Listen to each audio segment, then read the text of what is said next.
अस्सलाम वालेकुम स्टूडेंट। आज हमारी फार्माकोग्नोसी की क्लास है और जो हमारा आज का टॉपिक है वो है property of enzyme.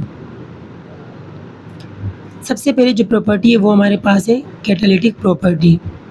Small amount of enzyme can catalyse the large amount of substrate in biological reaction.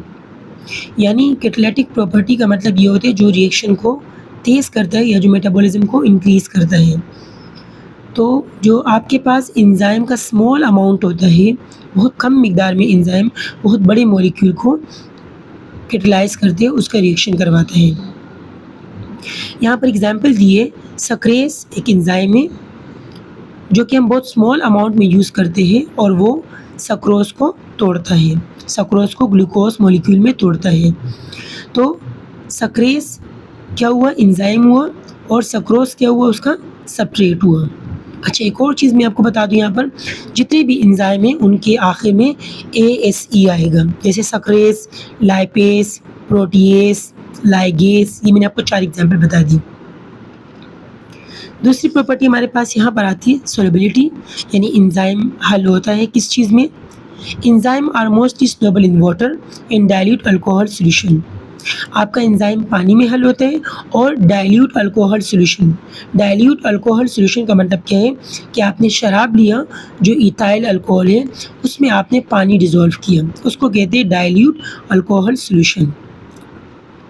The enzyme can precipitate in the following solvent. In solvent के अंदर एंजाइम हल नहीं होता, आपको उसके प्रेसिपिटेट नज़र आते हैं, यानी दाने नज़र आते हैं।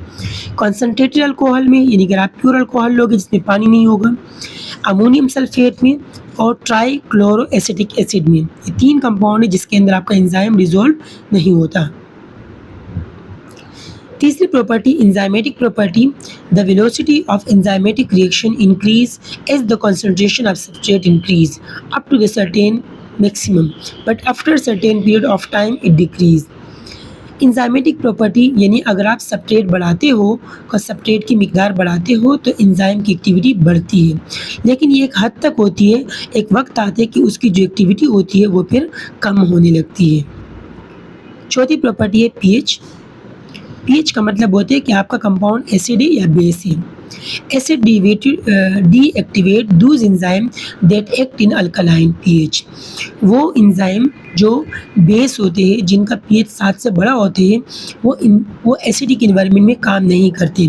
जैसे एग्जांपल दिए ट्रिप्सिन, जिसका पीएच 8.57 है, तो ये वाला एंजाइम एसिडिक एनवायरनमेंट में काम नहीं करेगा, एसिड की वजह से ये ख़राब हो जाता है।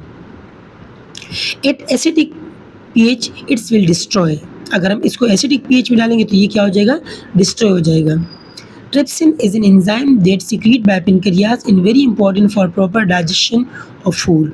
एक और एग्जांपल दिए ट्रिप्सिन, जो कि एक बेसिक है, ये हमारे पास पैनक्रियाज से रिलीज होते हैं और ये हमारे डाइजेशन ऑफ फूड के अंदर हेल्प करते हैं।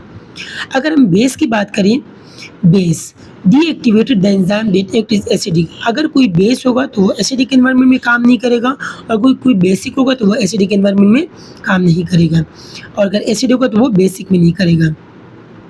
जैसे ही आपको एग्जांपल दिए पेप्सिन, पेप्सिन जो है ना वो आपके मैदे में होते हैं, जिसका पीएच 1 से 2 होता है।